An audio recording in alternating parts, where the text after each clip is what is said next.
Hello, ladies and gentlemen, and welcome to the first Israeli-Palestinian Confederation-inspired podcast. My name is Michael Bloom. I'm an Israeli citizen living in Israel, and I'm joined by my fellow human brother, Saeed Aziz. Hello, Saeed. Hey, Michael. Nice to be here with you. Yes, absolutely, absolutely. So today we're doing something special for the first time. Perhaps you could introduce who you are, where your family is, what's happening to them right now. Yes, my name is Saeed Aziz. I'm from beautiful town, 16 kilometers north of Ramallah. It's called المزرعه الشرقيه. Our nickname for my town is Miami of the West Bank.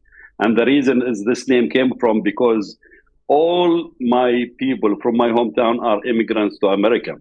So I immigrated to America in 1992 after spending 2 years in the Intifada prison. So I did my duty for the first Intifada, got lucky to come here for my father gave me, the citizenship and the green card. And I came here and I've been living here since. But I do have my family who still live there, my mom, my brother, my sisters. My town is a beautiful town who employ around 500-600 people every day. We invest our money in that town. You could have every single business, every single opportunity in that town. So it is one of the most amazing towns you've ever seen in West Bank. Unbelievable. So what's happening now?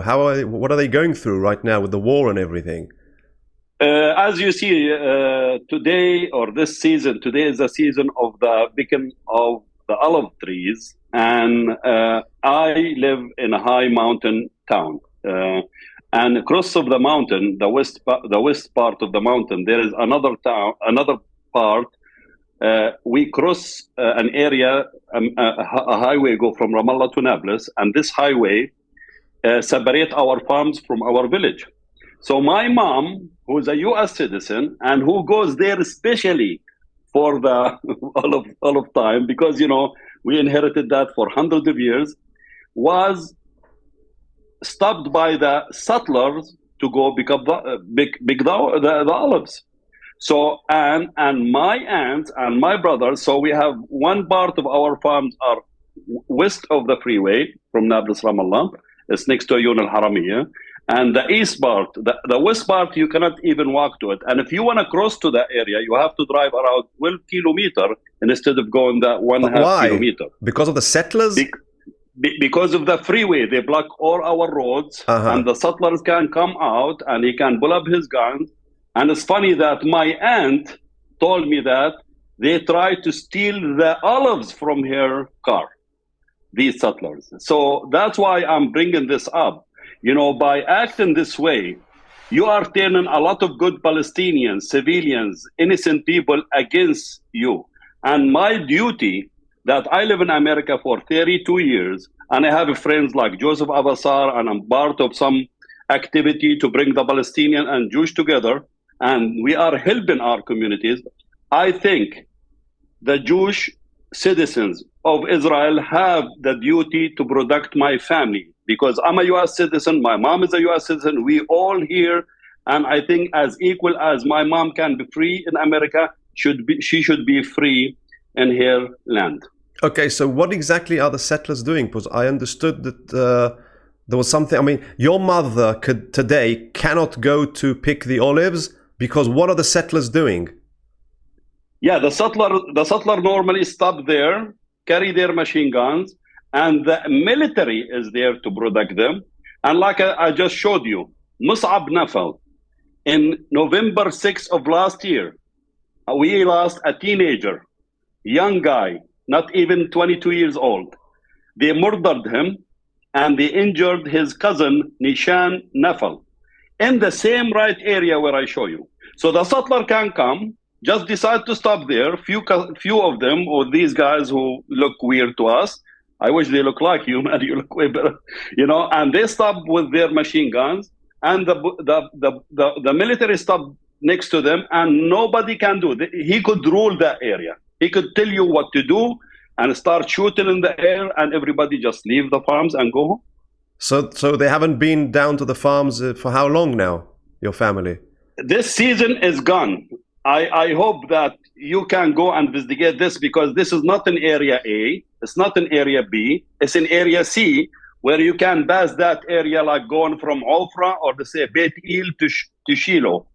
You know, that area. Let's show the map. 1 second. So let me just show the map. So this is the map of Israel. We see your village here, which is Al-Mazra Al-Sharqiyah. And you can see Tel Aviv over here, so it's not that far. So your village is like almost on the border of Israel and the West Bank, if I can see correctly. Yes, it's very close to the border. It is in the West Bank. I don't know if you're looking at the town Al-Mazra'ah Al-Sharqiyya. Yeah, I'm looking at it. I'm looking at it. Okay. So if I'm just saying that it's near, not far from Ramallah, Birzeit, Beit El, yeah, correct. Shiloh. And it's close to the border of the West Bank, isn't it? The border of Israel. It is in the West Bank. Yeah, I know, but it's not far from the border. It's not far from correct. Israel. It's pretty close. It's like a few kilometers away, correct. Yes, I can see. Okay, now maybe we can show the actual... So this, I'm showing now the drawing where you circled in red the actual area where the olives are, the olive trees. And then there's the village up here, Al-Mazra Al-Sharqiyah. So there's no access to the olives, and you're saying that the settlers with the army are just standing there with guns. Now, why won't they let them? Why won't they let? Because if you see where is the town is really high, and you have to go down to this main road. This main road is, I don't know what's the number of that road. It's connected Nablus with Ramallah. And this is like a highway. This is a special road for the settlers. And this road cut in my farms from the town of Sinjal to Mus'aya, who they burned a few months ago, or 6-7 months ago, to Salwad. That area is 100% belong to my hometown. Majority of my land is for my family, you know.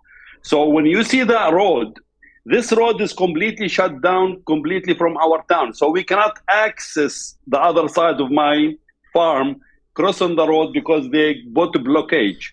So we have to go around to three different cities, take us around 12 to 15 kilometers to get to that half a kilometer that you see in front of you. Yes, so you are saying and you don't mind. That's where is the danger. So if you cross that road and you've been seen by a settler or by an army, you could be, subject to be shot or to be arrested or to be harmed. I see. Now I see what you mean. So basically, the problem is that once they've built that road, you have no access to the olive trees. So you have to go around, and by going around, you're actually risking yourselves, because where you need to pass by, there are settlers, and they are not exactly friendly towards you, and they might just shoot you. So now you have no access to... Now, when did they build that road? How long ago?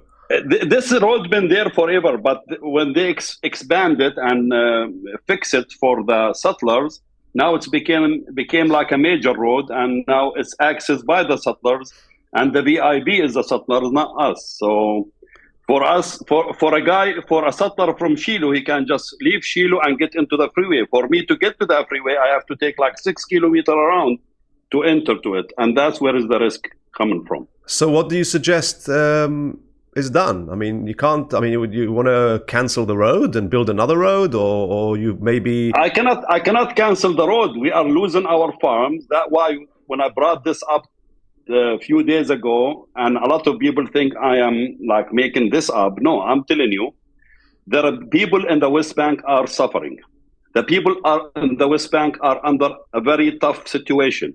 Yes, everybody is saying, okay, this war in Gaza, and everybody blaming Gaza and Hamas. But in the West Bank, why these settlers, with the support of Smotrich and Ben Gvir, is going hard against the civilian citizen who does not do anything? So it's look like it's a plan by the government to kind of like do this. So the only way to do this, by involving people like you and, human rights Israeli groups, and people who really wants us to live together, where they can show the good face of the Jewish people.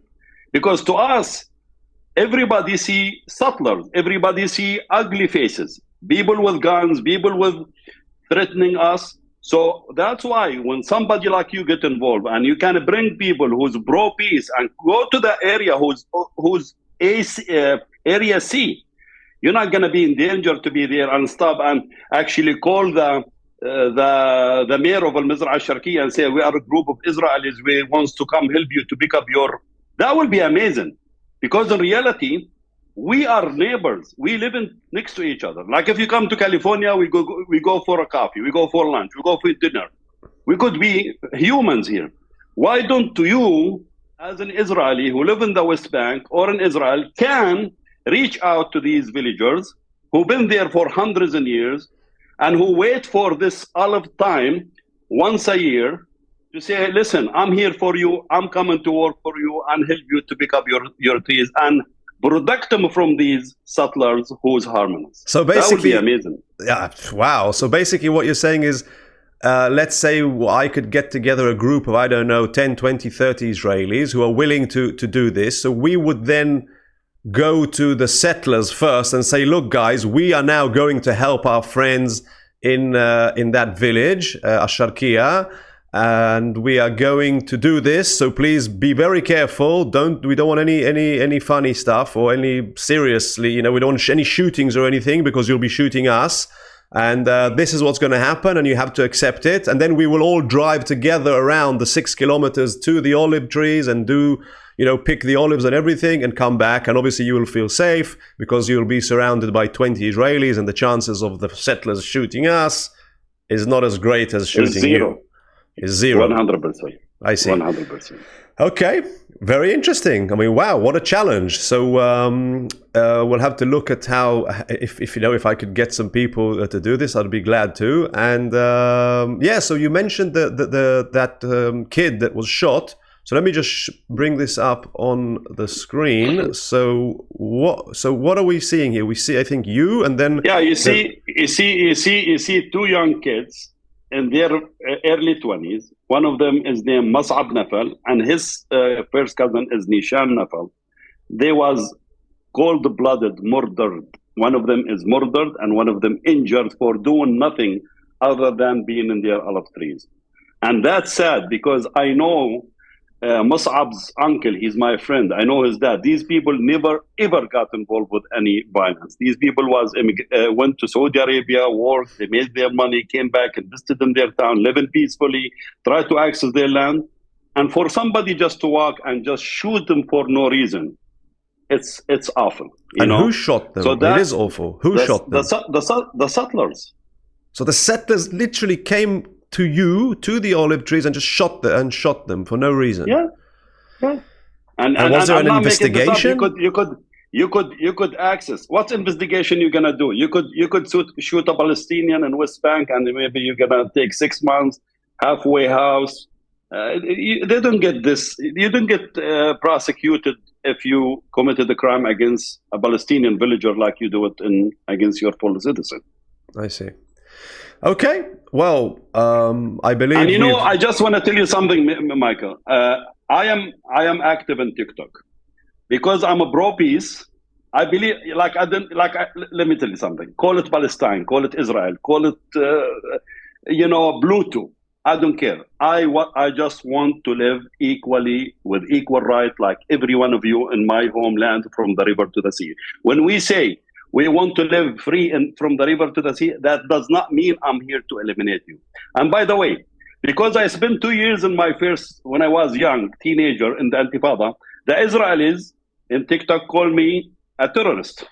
And the other side, because I am a pro-peace and I believe in one-state solution and we all should have equal right and live together as a family, my people call me a jasus. Which is?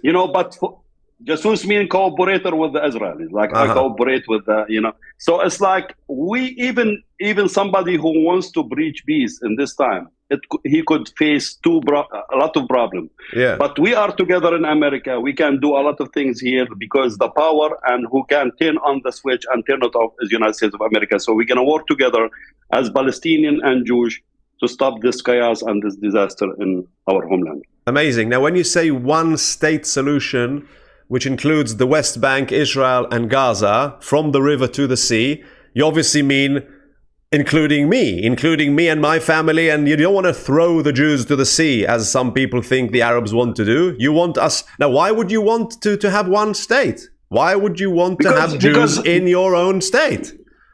Because I believe, and not just, this is not, I'm lying, we never was taught to hate Jewish. We didn't have a problem with Judaism. I believe the Jewish community lived their golden time in history under the Islamic or the Arab law. Nobody can change this fact. We don't have a problem with Jewish and Christianity. And by the way, I have a cousin in Akka. He is an Israeli citizen. What is the difference between that guy and me? Why don't we all be carrying the same citizenship and equal rights? If Israel ever started with the whole citizens like this and gave them equal rights, you will never see any war in Gaza or West Bank. So this is the only solution. The two-state solution is gone. We have 800,000 settlers in the West Bank today. And you know what? If you give me equal rights like the guy in Ofra and Shiloh, I'll take it. I'll be free in my country. You be free. I'm okay. You could practice. You could worship a cow. It's not my problem. As long as you are secure, and I'm secure. Amazing. And as you said, if from the beginning, because my grandmother is 97 and she's Polish, you know, she's an Ashkenazi Jew, but she speaks Arabic. Now, how come she speaks Arabic? Because she lived in Haifa with Arabs, you know, for years. They lived together and, you know, side by side. And they learned each other's languages and cultures, and everything was beautiful until, you know, the instigators of war, and I don't know, the military-industrial complex probably had something to do with it, made sure that there is conflict, and now this is what happened. So what you're saying is, if at the very beginning they left it like that, Jews would have come to Israel, Arabs that were here would have stayed here, they would have just lived together, and eventually they might have said, well, let's just declare our own country, and we would have made a country together, we would have thrived, and everything would have been perfect. And what you're saying, let's just fix that mistake and let's go back to the way it was meant to be, and let's do it without killing the Jews and without throwing the Jews to the sea. And maybe I'm hoping that maybe you also see an advantage of living with Jews, because, you know, Jews have a lot of experience and knowledge and intelligence, and you know, we could feed off each other, and we could complement each other for the benefit of all of us, and not just be only Jews or only Arabs. You know what I mean? And you know, I want to add to your things about Jewish and Islam. We have no problem. We all one faith. We all came from the same ancestry. But I tell you something: this land is amazing. This land can attract so many to come and visit it. You have 1.4 billion Muslims, 1.6 billion Christians. If we secure peace to the world, imagine how many people wants to come and visit that beautiful country. The country of Jesus, the country of all the kings of David and Solomon and everybody. So what I'm saying is, enough is enough. We both suffering. A right-wing government like Netanyahu, who I guarantee you, he's not doing this war because he's chosen. He's not doing it because of the Holy Land. What's happening right now, it's happening for the big companies and the big bucks. That's why you see the French, the Italian, the British, the German, the American, all there for the business. So enough is enough. We have to stop it. I want my kid to play with your kid. I want to be able to live free as equal. I live in America free. I want to live in my hometown free and my country free with you. Absolutely. And I think the main word, the key word is equality. And I keep hearing it from Arabs.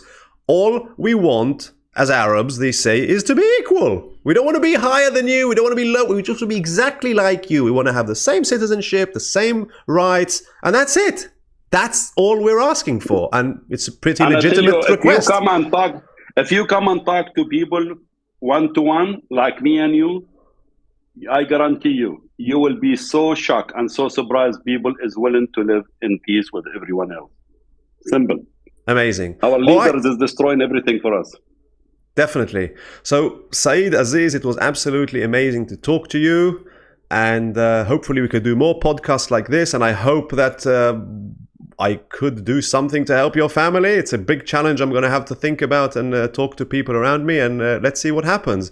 So, Aziz, thank you very much, and have a lovely day. Thank you, my friend. It's my pleasure. Thank you very much for watching, and see you in the next podcast.